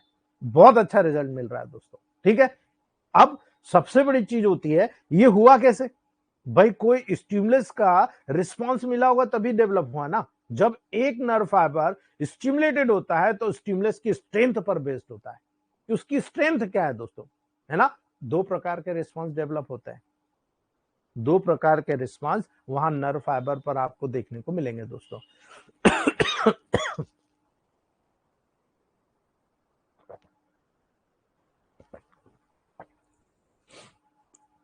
Action potential are nerve impulses. याद रखना दोस्तों, नर्व फाइबर में एक्शन पोटेंशियल डेवलप होता है। मैंने आपको बताया था, एक नोड से दूसरे नोड के ऊपर आपको इंपल्सेस जाते हुए नजर आती। जब एक एडिक्वेट स्ट्रेन के साथ, यानी पर्याप्त मात्रा में स्टिमुलेट करने वाला इंपल्स वहां पर आपने डाला है, स्टिमुलस उसके द्वारा स्टिमुलेटेड हो जाएगा, है ना। इसीलिए कहा जाता है कि आपकी बॉडी में जितनी भी डिसीजेस डेवलप होती है, उससे मिलता जुलता पावर का, जब आप मेडिसिन सिलेक्ट करोगे, मान लो कि वहां पर आपको 5th डायल्यूशन सिलेक्ट हो रहा है या D7 डायल्यूशन इधर सिलेक्ट हो रहा है, इधर 5th डायल्यूशन सिलेक्ट हो रहा है, आपने दिया तो D7 वहां न्यूट्रिशन का काम करेगा, और जो 5th डायल्यूशन है वह नर्वाइन कंडक्शन के द्वारा पूरे स्टिमुलस को स्टिमुलेट करके वहां एक्साइटेबिलिटी को मेंटेन कर जाएगा, है ना। ये दोनों डिफरेंसेस आपको पता होना चाहिए दोस्तों। ये किसी भी स्टिमुलस के पावर स्ट्रेंथ के ऊपर स्टिमुलस के लेवल को डिपेंड कराता है दोस्तों। यानी स्टिमुलस की एडिक्वेट स्ट्रेंथ आवश्यक होती है। याद रखना, उस नर्व फाइबर को स्टिमुलेट करने के लिए कितनी स्ट्रेंथ चाहिए, ये कैपेबिलिटी हर इलेक्ट्रोमैग्नेट डॉक्टर में अनुभव के साथ आती है। आप मोहन सर से पूछ सकते हो, हमारे ग्रुप के सबसे सीनियर डॉक्टरों में से, है ना, उनको पूछ लो, न्यूरो पे बहुत अच्छा काम करते हैं वो, है ना। फिर दोस्त सर से पूछ लो, गौरव सर, राकेश भारद्वाज जी, मलिका मैम, इनसे सबसे पूछ सकते हो, है ना। राजा बाबू सर से पूछ सकते हो। ये जितने भी सीनियर डॉक्टर ये बहुत अच्छी तरीके से इस पे काम कर रहे हैं दोस्तों। और यही कारण है नर्व फाइबर में एक्शन पोटेंशियल प्रोड्यूस करने के लिए, जिसे आप थ्रेशोल्ड करते हो, मिनिमम स्टिमुलस के रूप में वहां पर देखने को मिलता है। वो उनका सबसे मिनिमम थ्रेशोल्ड होता है कि बस इतनी स्ट्रेंथ दे दो, काम हो जाएगा। यानी वो ये नहीं कहते हैं कि मैं 30 डायल्यूशन में यहां पर स्टिमुलेट पैदा कर सकता हूं तो मुझे 200 दो, वो ये नहीं कहते, है ना, वो ये नहीं कहते। याद रखना, वो 30 ही मांगते हैं, आप 30 दे दो मैं ठीक हो जाऊंगा, मुझे आपको 200 1M नहीं देना। लेकिन ये कैपेबिलिटी ना मुझ में है ना आप में, है ना। ये कैपेबिलिटी धीरे धीरे प्रैक्टिस के अकॉर्डिंग सिलेक्ट होती है, आपको निश्चित करता है भाई रूट 200 डायल्यूशन में साइटिका के लिए रामबाण है, रूट 200 डायल्यूशन में spinal radiculopathy, spinal degeneration, number 4 number 5 इसके लिए रामबाण है। ये चीज कहां पता थी, कौन सी बुक में लिखा हुआ है ना। कोई लोग तो मुझे गालियां देते कि हाइपोटेंसी सिखा रहा है ना, लेकिन वो समझते नहीं, जब यूज करते हैं ना तो पीठ पीछे वो भी यूज करते हैं, है ना। और जब यूज करते हैं, जब रिजल्ट लेते हैं, फिर कहते हैं हाँ यार रिजल्ट बहुत अच्छा मिला। याद रखना दोस्तों, इसे थ्रेशोल्ड कहते हैं, मिनिमम स्टिमुलस का थ्रेशोल्ड। यानी इतने स्टिमुलस में काम हो रहा है तो जरूरत से ज्यादा हेवी डोज देने की जरूरत है क्या, है ना। एक्शन पोटेंशियल प्रोपोगेटेड होता है दोस्तों, प्रसारित होता है। प्रोपोगेटेड का मतलब होता है प्रसारित होता है, और नॉन प्रोपोगेटेड का मतलब होता है प्रसारित नहीं होना, है ना। तो यहां पर जब इंपल्सेस पास हो रहे हैं मतलब नर्व में एक्साइटेबिलिटी है, तो आप उतनी पोटेंसी की, जितनी पोटेंसी की उसको एक्साइटेबिलिटी की जरूरत है वो प्रोवाइड करा दीजिए, काम हो जाएगा।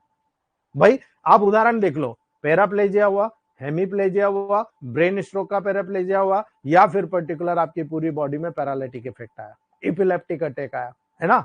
यहां पर बहुत सीवियर आपको मल्टीपल स्क्लेरोसिस की प्रॉब्लम हो गई, यहां पर आप क्या करोगे, है ना। सभी कंडीशन अलग अलग है, और सभी कंडीशन में एक्शन पोटेंशियल बहुत महत्वपूर्ण रखता है। ये सब कंडीशन नेगेटिव है, लेकिन पॉजिटिव में भी उसमें किसी में D1 में काम आएगा, किसी में D2 में आएगा, किसी में D3 में आएगा, किसी को D4 में और किसी को D5 में ही आएगा। ये आपकी काबिलियत पर डिपेंड करती है कि इसका ऑर्गन इतना काम कर रहा है, इसमें इतनी पोटेंसी के मेडिसिन बहुत अच्छी काम करती है, ये आपको देखने को मिलेगा, और उसी के अकॉर्डिंग आप वहां पर रिजल्ट निकाल पाएंगे दोस्तों। ठीक है, याद रखना, एक्शन पोटेंशियल या नर्व इंपल्सेस। दूसरा होता है दोस्तों इलेक्ट्रोटॉनिक पोटेंशियल या लोकल पोटेंशियल। मैंने लोकल और जनरल आपको समझाया ना कि लोकल 19 का रेशियो, जनरल आपका 147 का रेशियो। यहां से समझिएगा आप, इलेक्ट्रोटॉनिक पोटेंशियल यानी आप वहां पर ऐसा टोन दे रहे हो जो टोन मजबूत करके वहां पर पोटेंशियल जनरेट कर रहा है, या लोकल उस एरिया में न्यूट्रिशन देकर पोटेंशियल तैयार कर रहे हो। जब इट स्टिमुलस सब लमाइनल स्ट्रेंथ का वहां पर अप्लाई किया जाता है ना, तब केवल इलेक्ट्रॉनिक पोटेंशियल डेवलप होता है, एक्शन पोटेंशियल डेवलप नहीं होता। यानी आपने वहां पर कम पावर का इलेक्ट्रॉनिक पोटेंशियल डेवलप किया दोस्तों, तो केवल इलेक्ट्रॉनिक पोटेंशियल डेवलप होगा, एक्शन पोटेंशियल जो सूचना एक जगह से दूसरी जगह जाना है वो नहीं हो रहा, लोकल पार्ट पे डेवलप हो रहा है ना। याद रखना, ये इलेक्ट्रॉनिक पोटेंशियल इसीलिए नॉन प्रोपेगेटेड होता है, अर्थात गैर प्रचारित होता है। इसकी सूचना पास को भी नहीं होगी, यानी आप दोनों कान में फुसफुसा रहे हैं, है ना, सास ससुर पति पत्नी कान में फुसफुसा रहे हैं, ये ऐसा वो वैसा, ये इसकी बुराई वो उसकी बुराई, तो वो कान में ही रहती है, बाहर नहीं जाती, है ना। याद रखना, इसीलिए इसे नॉन प्रोपोगेटेड कहते हैं, यानी गैर प्रचारित, है ना।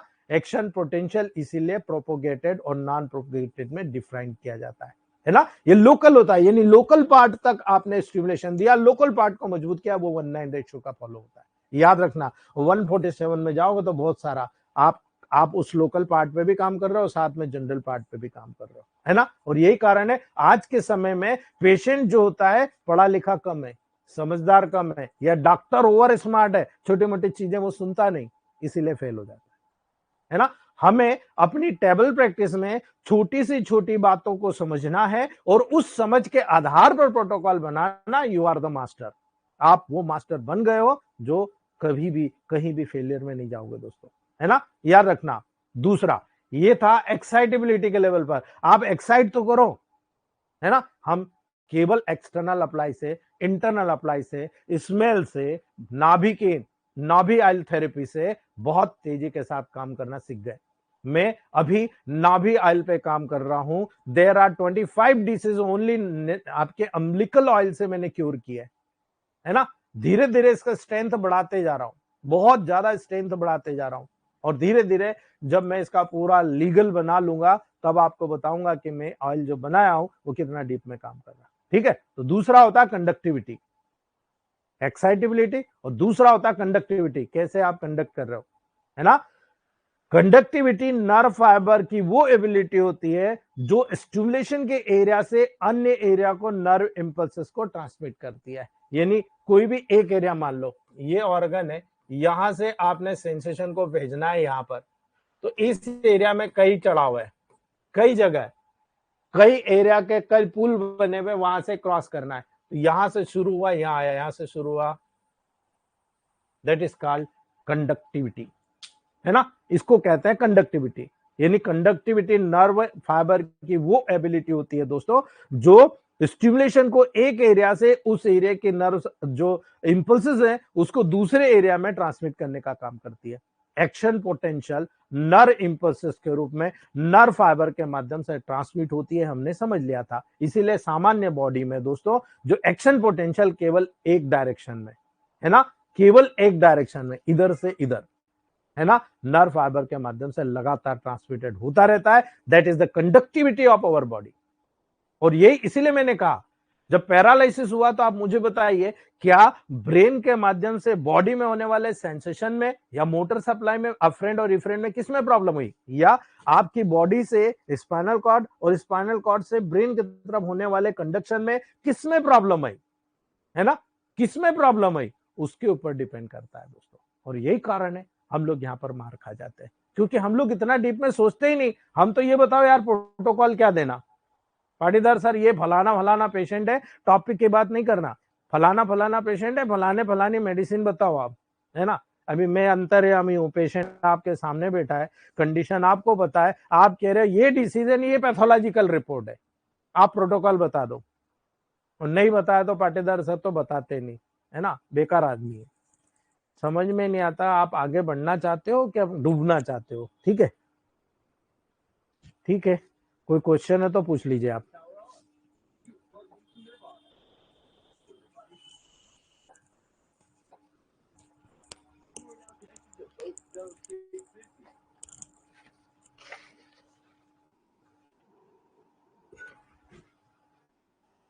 जी Firdaus sir, Firdaus sir. Good morning sir. Good morning Firdaus sir.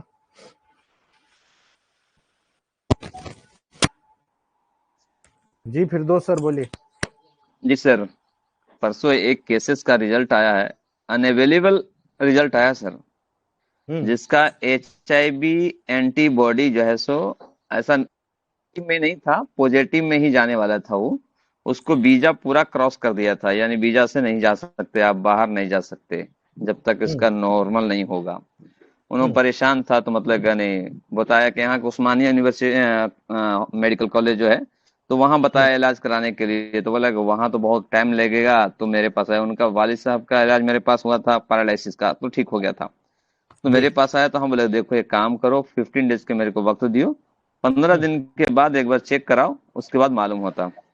जो उनका 0.914 था, वो बताया, उसका मेडिकल वाला बताया कि मतलब कम से कम इसको 0.2 आना चाहिए, यानी 200 के बीच में आना चाहिए तो सही होगा, नहीं तो फिर कैंसिल रहेगा। उसको 15 दिन मेडिसिन दिया, 0.15 आ गया। वेरी गुड, बहुत बहुत बधाई सर। उसका बिफोर एंड आफ्टर का रिपोर्ट भी मैं सेंड करूंगा, और मेडिसिन जो दिया था वो भी सेंड करूंगा। और वो बॉडी में भी एक्टिविटी चेंज हो गया, यानी क्रॉस कर जाता वो पॉजिटिव, लेकिन क्रॉस नहीं किया था, लेकिन लोड उसका बढ़ रहा था, तो 0.15 आ गया। बहुत एक्साइटेड है, और अब उन्होंने जाने के लिए भी उसकी पूरी तैयारी हो गया। और मुश्किल से कितना, मैं उनको 15 दिन की दवाइयां 1200 रुपये लिया था। सर आप उनसे जो है ना एक काम करना, एफिडेविट ले लेना।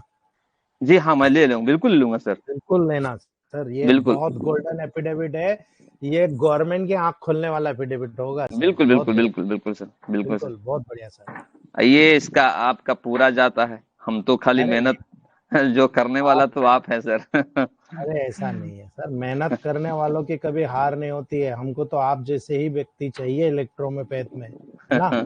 जी जब बिल्कुल सर, बिल्कुल। इलेक्ट्रोमेपैथ में हम लोग आगे बढ़ेंगे तभी तो हम बहुत आगे निकल जाएंगे, है ना? जब तक एफिडेविट के सिस्टम पे नहीं अगर कलेक्ट करेंगे सर, जब तक आगे हम क्या दिखला सकते हैं उसको।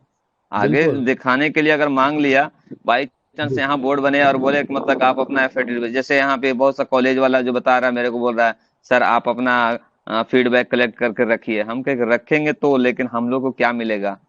तो बोला कि सर आपको हम क्या मिलेगा, सो तो हम जानते हैं ना, क्योंकि यहाँ करने वाला जो बोर्ड चला रहा है उसको भी इलेक्ट्रोपैथिक नहीं आता है, तो यही बात चलाने है वाला तो वही तो मेन जी है ना सर। तो जी। इसीलिए मेरे को पकड़े हुए है कि जान रहा है कि इलेक्ट्रोपैथिक हैदराबाद में इलाज करने वाला 4-5 डॉक्टर है। डॉक्टर चमन सर हैं, हरी जी हैं, डॉक्टर हाँ रबानी साहब हैं, ये 3-4 डॉक्टर हैं। बाकी जो है सो कॉलेज भी चला रहा है, तो उसके पास कुछ नहीं है। वो भी 38 मेडिसिन का किट दूसरे का जगह से लेके जा रहा है। बताइए क्या करेगा वो। सर कैसा करेगा, ये क्या स्टूडेंट को दे सकता है। सर यही तो बदकिस्मती है कि हाँ। हमारे यहाँ जितने बड़े बड़े इंस्टीट्यूट हैं हम्म। वो भारत सरकार मंत्रालय द्वारा संचालित हैं, और बताइए। उनकी क्वालिटी अपने को पता है कैसी है ना। सही है, और सही, ये बिल्कुल बिल्कुल बहुत बिल्कुल। बहुत दिक्कत है, या तो बंद कर देना चाहिए ताकि आती जनरेशन बिल्कुल फेल ना हो, या सही बिल्कुल बात। ओपन कर देना चाहिए, बिल्कुल कि हम आगे निकल जाएं। आज ठीक है ना। फेल रहने का कारण यही है सर, वहां से मिल ही नहीं रहा है, और बहाना बहकावे में ला करके स्टूडेंट को, वो भी फीस 2-2 लाख, 2.5 लाख रुपया ठीक ले रहा है कोर्स का। बताइए क्या सर, कर रहा है वो। वही वही मैं सोचता हूँ कि कितना है। अभी तो हमारे यहाँ जो एक कोर्स चल रहा था डिप्लोमा का, जी गवर्नमेंट का, उसको फेल कर दिया गया है सर, बताइए। है ना। उसको फेल कर दिया गया है, और गवर्नमेंट ने, कोर्ट ने आदेश दे दिया है कि ये जो है बहुत गलत है, आप ओहो। इसको यहाँ पर आप प्रैक्टिस नहीं कर सकते हो, और अगर आप प्रैक्टिस करोगे तो आपको इसकी सजा मिलेगी। ओहो। क्या डिप्लोमा एक है उसको, लेकिन बताइए क्या करें सर, लोग नहीं कितना बेड समझते, लक है। करते जा रहे हैं उसमें। जो अच्छे हम्म। लोग हैं वो भी पिसा जाएंगे सर। हाँ, उसी पीछा से सही बात है। बिल्कुल, बदनाम हो इसीलिए जा रहा है ना सर। अगर 4 गो बीएमएस के पास अगर इंस्पेक्शन कर रहा है, अगर उसको पूछ रहा है कि बीए इलेक्ट्रोपैथी का फाइंडर कौन है, बता ही नहीं रहा है, अब उसके चक्कर में सही क्या है। पूरे हैदराबाद का इलेक्ट्रोपैथिक डॉक्टर चले गया उसमें। मैं वही कह रहा हूँ ना, बहुत दिक्कत वाला काम है सर, बहुत दिक्कत वाला। जी। Okay sir, thank you sir. जी Sarita ma'am, Sarita Srivastava ma'am, Sarita ma'am, Sarita Srivastava ma'am, Jasvinder sir, Jasvinder Singh sir.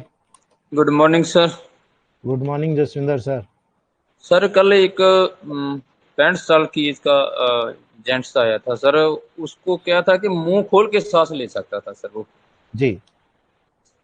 पिछले 6 महीनों से जी प्रॉब्लम चल रही थी, काफ़ी इंस्टीट्यूट से काफ़ी उनके टेस्ट हुए थे सर।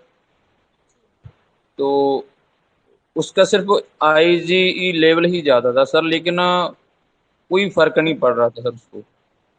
तो सर कल हमने, मेरे को भी कुछ ज़्यादा समझ नहीं आ रहा था, मैंने तो सर फिर उसको क्या किया कि रिजल्ट 15% तुरंत आ गया सर उसका।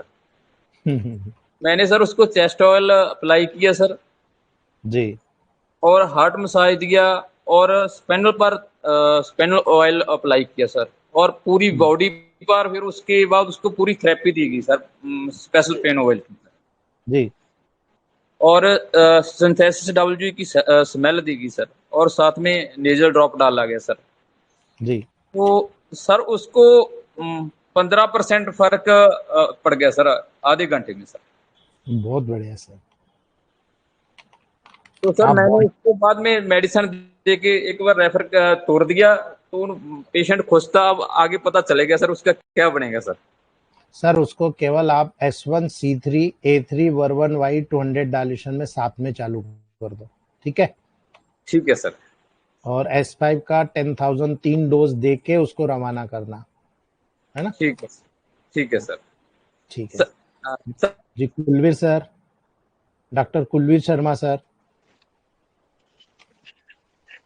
कुलवीर सर। गुरुजी नमस्कार। नमस्ते कुलवीर सर। कैसे हैं सर? बिल्कुल बढ़िया हूँ सर। धन्यवाद सर। सर एक पेशेंट का फीडबैक आया है, जो उसका क्रेटिनिन एम्स में चल रहा था ट्रीटमेंट का 8 महीने पहले। जी। उसके बाद वो मेरे मेरे पास आए थे, तो वो जो उनका क्रेटिनिन था 190 से नीचे नहीं कर पाए थे, और बीपी उनका जो चल रहा था वो 200 190 के करीब था। जी। और उनको 3 मंथ के करीब, मैंने 3-4 महीने हुए दवाई देते हुए, मैंने कहा सर आप दवाई लेते रहिएगा, बिल्कुल ठीक हो जाएंगे। वो चारपाई पे रहते थे, अधिकतर काम नहीं करते थे, अब वो अपना काम बराबर करते हैं। और उनका क्रेटिनिन जो आया है वो 150 आ चुका है, और जो बीपी है वो 150 के करीब चल रहा है सर, जो उनके कल की रिपोर्ट मेरे पास आई है सर। बहुत बढ़िया सर, बहुत बढ़िया। ये सर आप ही की देन है सर, आप मार्गदर्शन करते इतना जबरदस्त तरीके से पढ़ाते हैं कि पूछो मत, शायद कोई ना पढ़ाए। ठीक है थैंक सर। जी। दीपक sir, doctor Deepak Kumar sir.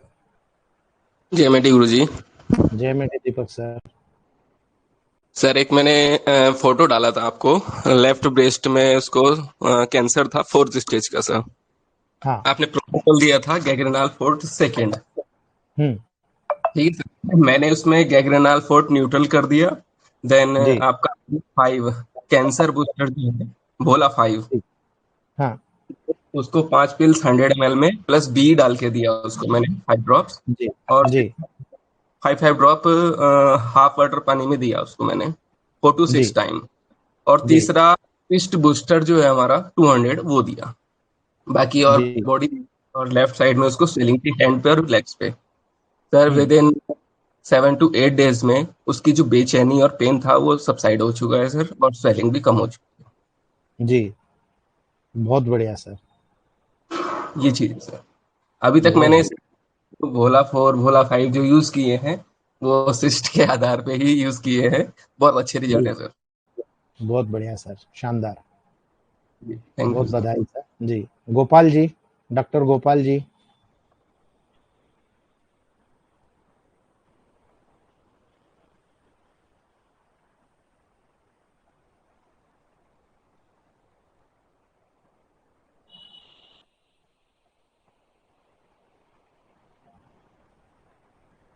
चलिए हम यही रखते हैं।